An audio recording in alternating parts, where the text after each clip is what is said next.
kita tidak muluk-muluk ingin mencerdaskan kehidupan bangsa. Urusan negara saja itu sudah.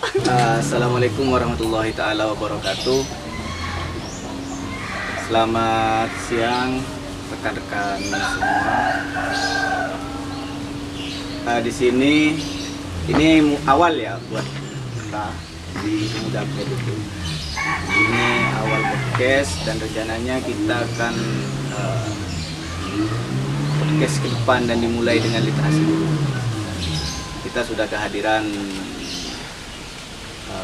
saya panggil siapa? Bebas. Suka-suka. Suka-suka. Ada Dulhak ya. Ada Dulhak di sini. Beliau merupakan pegiat di Vespa Literasi.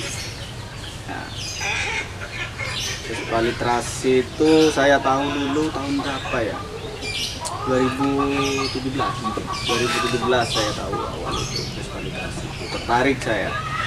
Awalnya saya kan ada di Jogja waktu itu. Saya wah, di Probolinggo keren ada Vespa Literasi gitu kan.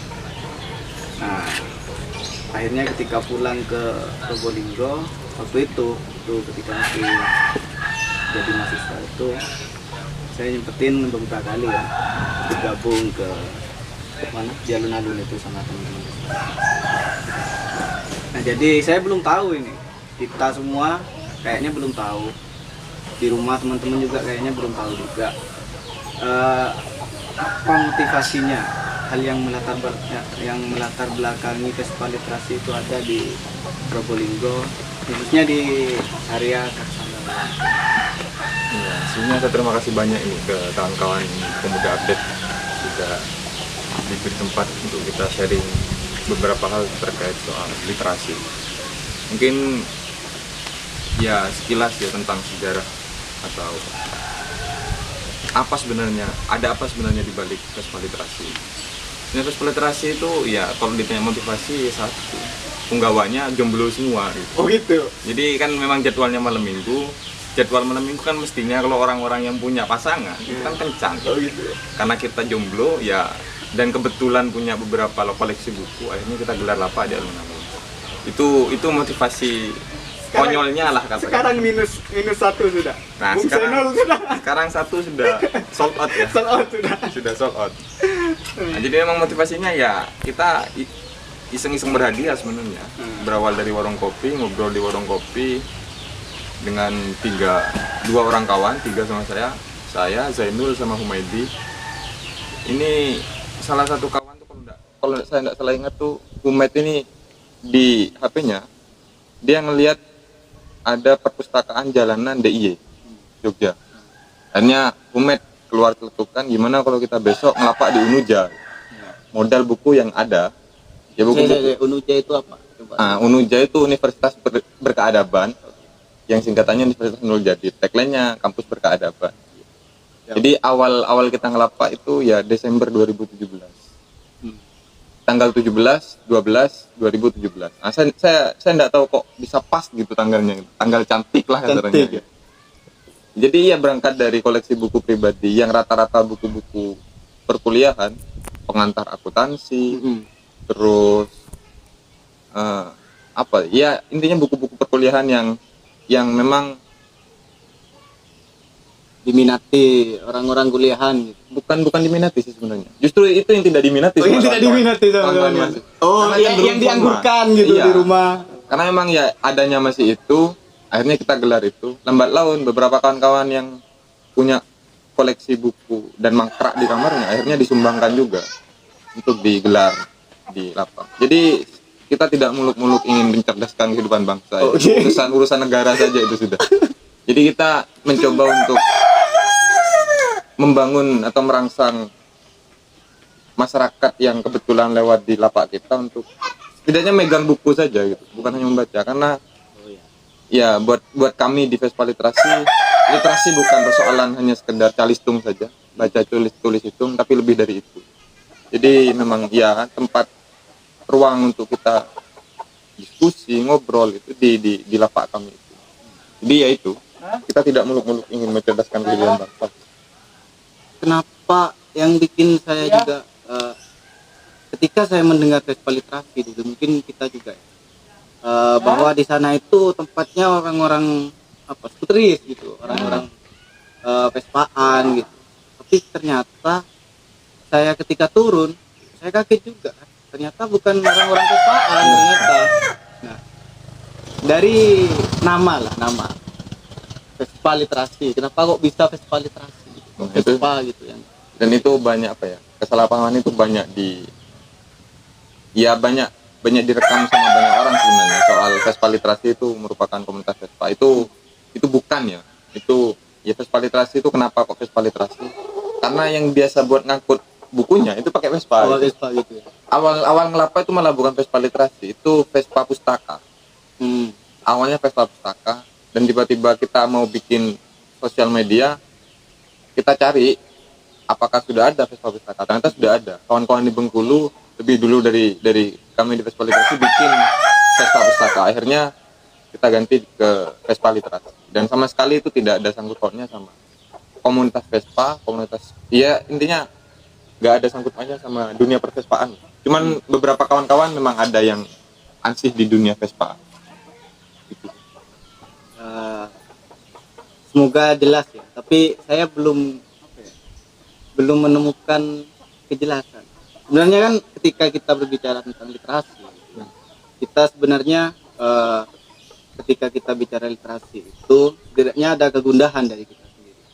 Kita mendirikan lapak misalnya, kayak saya mendirikan perpustakaan kayak gini, kayak teman-teman di Pemuda Update itu mendirikan sanggar belajar. Sebenarnya ada kegundahan pribadi, kemudian dituangkan ke kelompok, kita mempengaruhi kelompok. Kemudian kalau di sini saya itu memiliki kegundahan bahwa memang minat baca masyarakat sekarang rendah. Saya pribadi membacanya gitu, minat baca masyarakat. Jadi setidaknya itu kan, kalau saya melihat, setidaknya kita membiasakan membaca dulu. Kalau di sini, mungkin di kawan-kawan Vespa literasi punya kita sebut itu kegundahan yang sangat menonjol gitu. Kegundahan yang sangat menonjol sehingga ini mau tidak mau kita harus mendirikan Vespa literasi komunitas ini. Mestinya kan ada kan, misal nah saya juga gini mikirnya, satu kegiatan atau satu komunitas kayak gitu tanpa ada kegundahan yang mendahului itu tidak akan berjalan, tidak akan didirikan gitu. Nah mungkin ada satu hal kegundahan yang memang itu dibuat gundah sama teman-teman itu. Kira-kira ya sebenarnya kalau soal kegelisahan dari kawan-kawan Vespa literasi, yang pertama memang soal minat baca. Cuman kami berusaha untuk membongkar, dan itu sebenarnya bukan hanya wacana saja soal minat baca masyarakat Indonesia yang rendah. Dan kan memang beberapa data itu sudah mengamini itu, bahwa memang kita ada di posisi, kalau saya tidak keliru ya, mohon koreksi, ada di peringkat kedua terbawah. Ya. Ada di peringkat kedua. Nah pertanyaannya, kenapa ini kok bisa terjadi? Padahal data yang lain menyebutkan bahwa secara infrastruktur sebenarnya ada di posisi 34. Ini kan paradoks sekali gitu. Satu sisi dia secara infrastrukturnya bagus, tapi kenapa kok minat bacanya rendah? Akhirnya kita mencoba untuk merefleksikan sebenarnya infrastruktur ini ada gunanya enggak sih gitu. Dan ternyata ya terbukti bahwa perpustakaan kita hari ini cenderung eksklusif. Kita tidak boleh ramai di perpustakaan, padahal harusnya setelah membaca kita ada dialektika, diskusi gitu. Tapi kita tidak boleh ramai di perpustakaan, kita tidak bisa santai sambil rokokan, kita tidak bisa sambil ngobrol gitu. Padahal ya buat kami di Vespa literasi itu yang penting. Jadi kami beranggapan bahwa dengan membuka perpustakaan jalanan, dan ini sekali lagi bukan gerakan pertama di Indonesia, sudah banyak lebih dulu kawan-kawan di berbagai kota yang memang terlebih dahulu gerak di perpustakaan jalanan. Kami berusaha untuk membuat ruang yang itu ya siapapun boleh masuk. Ya kamu mau ngapain ke sini, duduk, mau ngobrol juga tidak masalah. Jadi kami buka untuk ya sekalipun tidak membaca, itu tidak ada masalah. asalkan tetap kita interaksi. Oh iya. Bukan tidak mungkin dari interaksi itu Menemukan gagasan. ya sesuatu hal baru muncul. Bahkan ada bos sih ada pengalaman menarik ya ketika kami ngelapak. Bagi banyak orang anak jalanan dipandang miring lah, meme gitu ya. dipandang miring. Tapi waktu itu saya pas ngelapak sama beberapa kawan itu, dan kebetulan di buku kami itu ada buku soal punk. Dan dia Simba ini kebetulan orangnya perempuan, dia ngambil itu gitu, dan duduk di situ baca sekitar 20 sampai 30 menit lalu ngobrol. Nanti dari situ saya tahu bahwa anak ini bukan asli Probolinggo tapi asli Pasuruan yang memang sudah hidupnya di jalan gitu. Jadi terbukti dari situ saya pribadi banyak belajar kehidupan jalanan itu bagaimana, kerasnya kehidupan jalanan itu bagaimana, terus si anak ini survive-nya di jalan itu bagaimana. Dari situ mulai terbangun interaksi. Saya rasa hal-hal yang begitu tidak ada di perpustakaan yang cenderung eksklusif. Lebih-lebih di perpustakaan kampus yang hanya ramai ketika tugas akhir, perpustakaan daerah yang juga begitu gitu. Ya apa sih itu. Selain itu juga harus bikin kartu anggota lah ini. Nah, sedangkan di perpustakaan jalanan kalau di Vespa Literasi tidak ada. Jadi ya free. Ya risikonya itu buku hilang gitu. Karena kan kalau saya lupa kata Gus Dur apa? Hanya orang bodoh yang beliin buku. Iya, akhirnya kami sadar itu dan kami tidak begitu mempermasalahkan dalam tanda kutip jika memang buku tidak kembali asalkan tetap dibaca dan tidak dipajang dan berdebu saja. Banyak sekali buku-buku kami yang tidak kembali lah katanya. Karena kan cuma orang bodoh yang beliin buku. Dan itu tidak berusaha dicari ya, kalau sudah. Nah, kebetulan kami memang ada datanya dan ada nomor HP. Kalau kami usaha sudah hubungi terus ya semua sudah, cuman tidak ada respon positif ya kami tidak masalah. Cuman kami kasih. Berarti itu dipinjamkan juga ya? Dipinjamkan juga. Karena kan kami kan ngelapak di 3 lokasi, di kampus Universitas Nurul Jadid, di Institut Zainal Hasan Ginggo, yang sekarang jadi universitas, terus di alun-alun. Ini kegiatan rutin kami. Itu setiap hari apa setiap hari? Kalau di kampus di Nurul Jadid itu selain Sabtu sama Minggu. Dan itu tidak tentu harinya. Misal kita mau ngelapak ya ayo gitu. Ya kasarannya fleksibel lah. Intinya dari Senin sampai Jumat sampai Kamis kita ngelapak di Nurul Jadid. Sabtu sampai Minggu dari pagi sampai sore kita di Unza, sorenya kita alun-alun. Iya. Dan sekarang ketika kita sudah kawan-kawan Vespa Literasi sudah berusaha, setidaknya kita tadi kan berusaha untuk meningkatkan minat baca. Ya. Bisa ada enggak yang bisa dirasakan bahwa ketika kita mendirikan lapak baca, kita bisa menilai sejauh mana sebenarnya orang-orang yang ada di sekeliling kita itu berminat untuk membaca. Ya, yang dirasakan kawan-kawan Vespa Literasi itu apakah sudah bisa membantu gitu kan untuk mengurangi minat baca? Yang dirasakan seperti apa? Iya, kalau saya pribadi ya positif ya, sekalipun tidak signifikan juga peningkatannya. Cuman ya ada beberapa orang yang memang dia awalnya tidak jadi kami mengukurnya begini. Misal di kampus Nurul Jadid atau di Inza, kami suatu waktu pernah menggelar lapak buku yang bagi aktivis-aktivis kampus itu buku-buku mengerikan lah. Ya. Bukunya Pram, Tan Malaka, Soekarno, yang begitu-begitulah. Dan itu hampir tidak disentuh sama mereka. Akhirnya saya sama kawan-kawan coba apa yang keliru dari sini.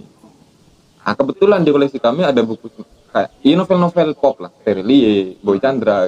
Dan itu banyak yang diminati. Saya coba itu yang saya sodorkan itu dan mereka yang respon positif itu, ngambil pinjem gitu. Mungkin ini pancingan awal. Akhirnya lambat laun saya sodorkan novel Pram, Bumi Manusia, terus beberapa tetralogi burunya Pram saya sodorkan. Sembari saya bilang bahwa ini buku bagus Mbak, mungkin sampean suka, coba aja sampean baca dulu sampai halaman 30. Ya. Kalau misal sampean suka teruskan, kalau enggak sudah tutup. Akhirnya dia sampai selesai dan ada saya lupa ada mahasiswa Unisa itu 4 buku tetralogi Buru dia hatam. Baca di lapak? Enggak, dia dibawa, dipinjem. Dan setelah itu kenapa saya percaya bahwa orang ini hatam 4 buku? Kami coba untuk dia menceritakan apa yang sudah dia baca. Yang didapatkan. Yang dia dapat dari 4 buku Pram itu apa saja? Sekalipun bukan intisari ya dalam kasarannya, tapi ya hanya alurnya saja mungkin. Tapi buat saya sih itu cukup bagus lah buat menilai. Sekalipun ya sekali lagi itu tidak terlalu signifikan juga dan tidak tepat juga pengukurannya. Cuman ya itu untuk lah buat kami di festival literasi itu untuk pembenaran lah bahwa ya ternyata ada gunanya juga lah kita ini. Gitu. Tapi juga ketika diceritakan tadi oleh kawan dulu ini bahwa kita tidak bisa langsung menyodorkan buku-buku keras, buku-buku kelas berat gitu kepada masyarakat, kepada lingkungan kita. Nah, dan memang harus dimulai dari cerita dulu, buku-buku cerita dulu. Makanya kan buku-buku dongeng gitu itu perlu. Nah, kemarin saya juga pernah mengikuti kelasnya, bukan kelas sih sebenarnya. Acaranya Ivan Lanin itu bersama klub buku narasi itu, bahwa Ivan Lanin menjelaskan. Kayaknya ada yang bertanya itu waktu itu. Bagaimana sih meningkatkan minat baca dan memperindah kita menggunakan bahasa Indonesia dengan baik dan benar. Katanya Ivan Lanin itu istilahnya dia ngambil dari hal yang sederhana dari dalam kehidupan kita, khususnya yang umat muslim. Ivan Lanin itu mengatakan bahwa di Al-Quran itu kebanyakan yang diceritakan adalah kisah-kisah. Isi dalam Al-Quran itu kisah-kisah. Nah, berarti secara tidak langsung ketika kita ingin memperbaiki minat baca, ingin memperbaiki berbahasa kita dengan baik dan benar, kita harus mulai dengan membaca karya-karya cerita itu, novel, dongeng, cerita pendek. Dan itu ternyata ini jadi tips juga buat teman-teman yang ada di sini. Bagi kalian yang tidak bisa membiasakan itu membaca buku yang kelas berat dulu, mungkin bisa dimulai dari buku-buku cerita, novel. Nah, sekarang gini, kemarin gini, Duta Baca Indonesia yang baru, Gol Agong. Nah, Gol Agong. Setelah Najwa Shihab, kemudian Gol Agong. Nah, Gol Agong itu ketika acara Harlah Perpusnas yang ke-41 kalau tidak salah, itu mengatakan pegiat literasi itu juga harus bisa menulis, bukan hanya membaca. Ketika kita sudah mendapatkan wanti-wanti kayak gitu dari Gol Agong selaku Duta Baca Indonesia yang baru itu, setidaknya ya jangan ke saya dulu, ke Bang Dulhad dulu, ke kawan Dulhad dulu. Gimana menanggapi perkataan Gol Agong yang kayak gitu? Pandangannya seperti apa? Dia mengatakan pegiat literasi itu juga harus bisa menulis, bukan hanya membaca. Nah, itu kalau ditafsirkan bagaimana? Buat saya sih iya, itu saya sepakat dalam beberapa hal. Tapi buat saya sih kalau itu konteksnya diharuskan, itu buat saya juga kurang tepat juga, karena ada beberapa kawan-kawan yang dia basicnya bukan di situ, bukan dinulis, tapi dia bacanya juga bagus. Saya punya kawan, dia basicnya bukan dinulis, tapi di ngelukis misalnya. Nah, itu kan bahasa sih salah satu kelebihan yang tidak bisa kita seragamkan. Cuman memang ada juga beberapa kawan-kawan di daerah, perpustakaan jalanan di daerah itu menerbitkan zin. Kalau bahasa kita buletin. Oh ya. Oh, tiap bulan. Dia ndak mutan juga. Kalau mau terbit itu. Iya. Cuman ada yang istiqomah tiap bulan. Bahasa sih itu kalau saya pribadi ngeliatnya ya tidak ada masalah di satu sisi, cuman di satu sisi yang lain kalau itu diharuskan, apa saya yang cukup problem di situ. Karena ya sekali lagi basic orang beda-beda dan tidak bisa kita seragamkan memang. Kalau saya gitu enggak. Jadi tidak bisa dipaksakan bahwa pegiat literasi itu harus bisa nulis. Harus bisa nulis. Karena yaitu pertama kalau kita gimana ya ngomongnya. Jadi saya sepakat ketika pegiat literasi itu bukan hanya membaca, tapi juga menjadikan buku itu sebagai fungsi sosial. Contohnya, misal di beberapa daerah ya kami juga coba belajar dari beberapa kawan di daerah yang lain. Mereka tidak hanya sekedar melapak buku saja, tapi merespon beberapa isu yang terjadi di daerah itu. oh, Jadi kita datang ke sana, ya kita ngobrol sama masyarakat lah, apa yang menjadi kendala mereka. Kita coba suarakan.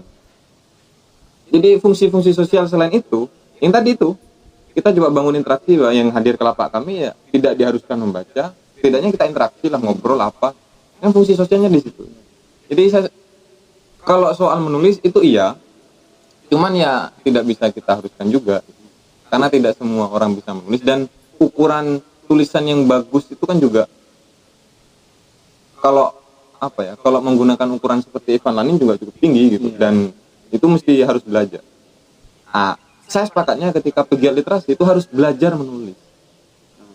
Kalau belajar menulis ya oke gitu, tapi kalau harus tahu menulis, harus bisa menulis ya kurang anu juga, karena ya sekali lagi tidak bisa kita seragamkan keahlian seseorang.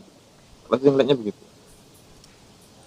Oke, jadi jangan minder ya teman-teman yang sekarang kebetulan sekarang itu ya di wilayah Kerejengan khususnya ya, ada beberapa desa, bukan beberapa desa, 2 desa gitu. Soalnya kemarin kita sudah coba mempengaruhi desa-desa lain untuk juga mendirikan sanggar, mendirikan taman baca. Itu kurang begitu minat. Jadi para kawan-kawan yang ada di sanggar itu ya setidaknya ketika kalian tidak bisa menulis ya, tidak bisa menulis ya setidaknya membaca lah gitu kan, setidaknya membaca lah, jangan hanya mempengaruhi orang untuk terus-terusan membaca tapi dia sendiri tidak membaca. Dan itu saya alami ya, motivasi saya aktif atau di festival literasi itu setidaknya tantangan. Iya buat saya pribadi ketika jaga mau tidak mau saya harus membaca sekalipun cuma 10 sampai 15 menit. Setidaknya saya harus membaca ketika jaga. Itu motivasi saya pribadi. Nah, kalau kita hanya ya ngelapak saja terus ya pikopian korokaan saja sembari menunggu orang baca tapi kita tidak baca. Itu kok kayaknya tidak enak dilihat gitu kan. Dan kalau soal menulis ya itu tadi mereka mau bergerak menggelar atau membuat sanggar belajar, lapak baca, buat saya sudah apresiasi yang perlu kita gerakan yang perlu kita apresiasi. Jangan diberi mereka beban dulu untuk harus menulis lah ini. Setidaknya mereka mau bergerak untuk itu aja. Oke. Semangat teman-temannya. Pemuda update ini, punggawa ini ada Goni di sini. Ya setidaknya lah ya teman-teman itu semangat untuk mencerdaskan anak bangsa. Tapi kan itu urusannya pemerintah katanya. Kalau saya sih itu urusan negara ya. Urusannya negara. Nah, sekarang apa lagi ya? Oh banyak. Kalau kita ngomong literasi itu banyak. Nah, memang kalau kita ngomong literasi di Probolinggo itu sulit. Ngomong literasi di Probolinggo itu sulit. Yang pertama kita tidak tidak bisa mengakses untuk membeli buku dengan murah. Kalau di Jogja kan dia buku-buku murah meskipun itu kemarin sudah sama Terelie apa Edi ya itu kan pembaca itu sudah dirasani. Tapi toh yang masih ada di Jogja. Di Probolinggo setahu Andul, di Probolinggo itu akses untuk kita membeli buku itu ada di mana saja? Kalau membeli ya, kalau saya pribadi saya hampir jarang untuk ke toko buku karena ya kita bisa akses di online shop. Yang sekarang marak sekali penerbit indie, dia menjual bukunya di media sosial. Cuman setahu saya kalau di Probolinggo ya di Togamas. Hanya di Togamas. Saya juga. Tahu saya dia hanya di Togamas. Saya menemukan buku-buku itu di Togamas. Ya, dan menurut saya yang pecinta buku fiksi ya lumayan lah kalau di Togamas. Ya, dulu. Nah, sekarang juga saya tekankan juga adanya Ipusna. Ya, tidaknya kita download lah Ipusda sama Ipusna, meskipun di sana itu buku-bukunya terbatas ketika kita nyari bukunya. Ipusna ya memang nggak ada, memang sedikit. Nah mungkin ini terakhir pancingan juga buat ke depan ke anak, bagaimana kita yang ada di lingkup desa, yang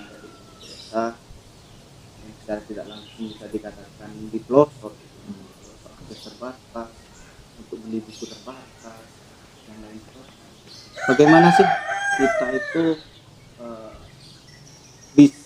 supaya bisa lebih meningkatkan lagi dunia literasi di lingkungan?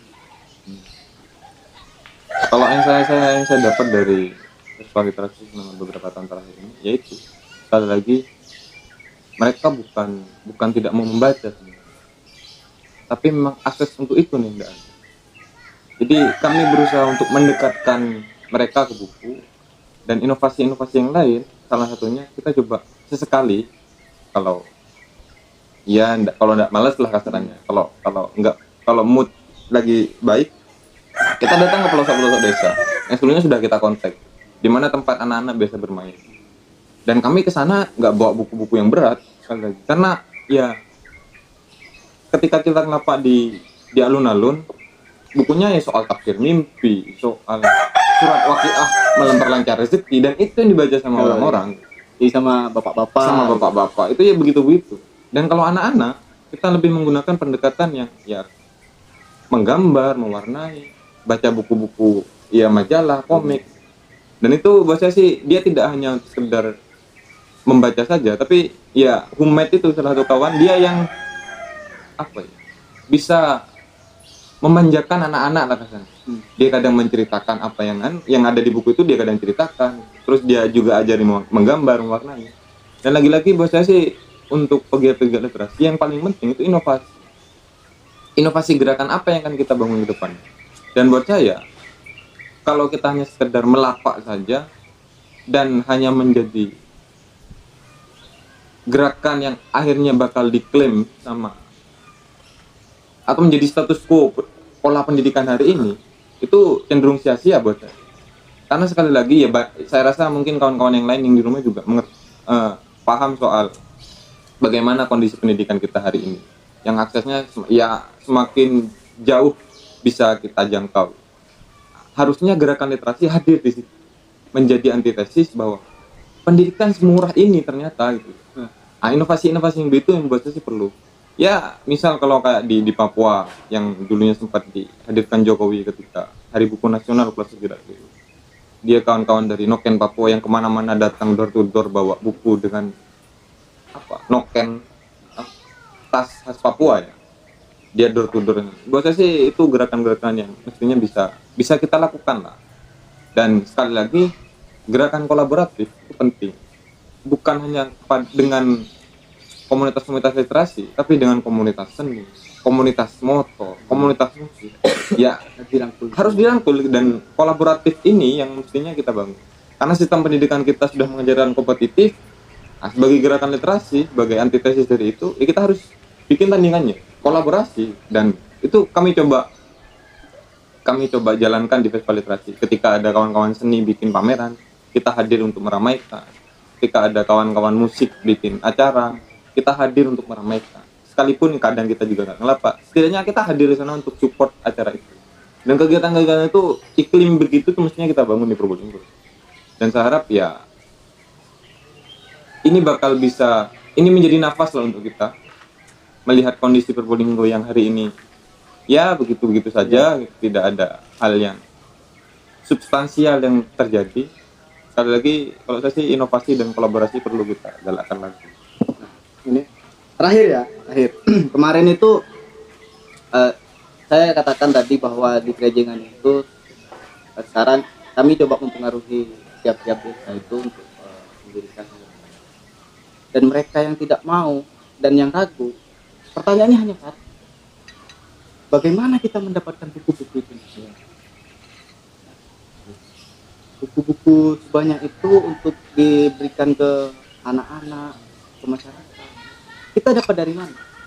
Mungkin dari kawan Durhat sendiri bisa berbagi cerita, ya setidaknya bisa buat hati teman-teman yang ada di rumah, yang di desa-desa lain, bisa untuk mendapatkan buku-buku itu. Tipsnya bagaimana? Iya, kalau saya sih, kami sejauh ini masih mengandalkan jaringan, mengandalkan kawan-kawan dan mengandalkan media sosial sekali. Dan saya rasa media sosial itu cukup ampuh lah untuk mencari buku-buku gratis lah. Dan kami memang hampir tidak pernah beli buku di festival literasi, semuanya rata-rata dari kiriman kawan-kawan. Lebih-lebih pasca terjadinya kasus festival literasi kemarin soal razia buku, ada beberapa kawan-kawan yang nge-DM di Instagram kami ingin mengirimi buku.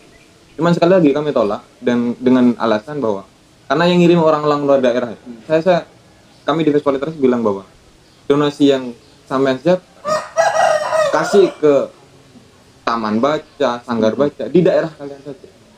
Karena memang kami stoknya sudah cukup banyak, dan mungkin nanti misal di Krejengan mau bikin ada desa yang siap menampung, saya siap.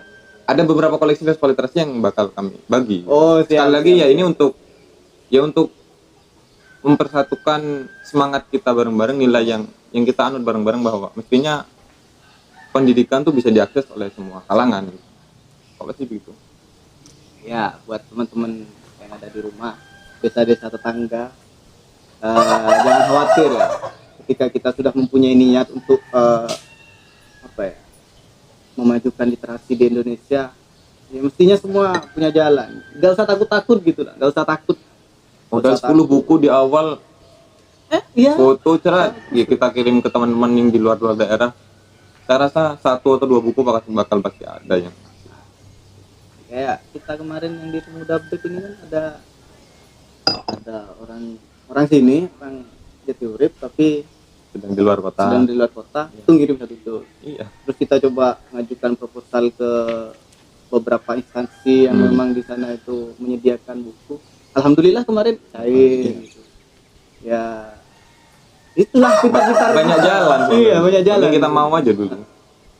Dan itu bahasa sih saya ini secara pribadi saya janji, dan saya nanti coba berunding sama kawan-kawan itu. Misal di Krejengan ada yang siap buat di desanya, saya siap ngasih beberapa buku koleksi festival literasi untuk digunakan di desa itu.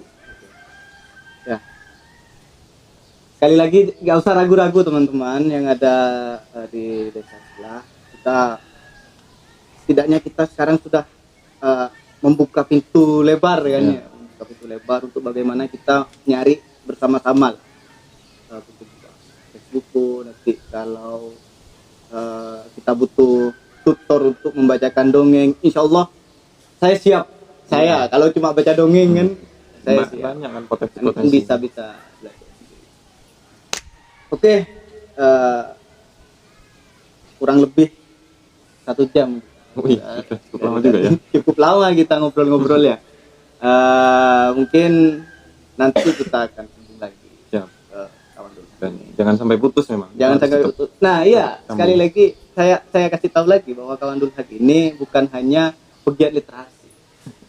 Bukan hanya pegiat literasi. Setahu saya kawan Dul Haq ini juga aktif di lingkungan, aktif di Peres. Wah pokoknya kemana-mana sudah. Kemarin saya terakhir itu ketemu kawan saya ini ketika nobar KPK game. Itu saya. Pokoknya teman-teman nanti kalau mau sharing-sharing dengan kawan saya ini apa lah bisa mendatangkan ke mana ke tempat dia. Mungkin itu saja. Ya, atau ada quote terakhir buat kawan-kawan yang ada di rumah? Ya tetap semangat aja sih, jangan mudah putus asa aja. Ya udah gitu aja. Kita ketemu di podcast yang akan datang. Kapan lagi nih nggak tahu saya podcastnya kapan karena nggak terjadwal juga. Ya. Kalau kita pengen ya podcast, kalau kita nggak pengen ya udah rebahan aja di rumah. Udah ya gitu aja ya. Semoga ini bisa menjadi salah satu penyemangat buat kita semua pegiat literasi yang ada di desa.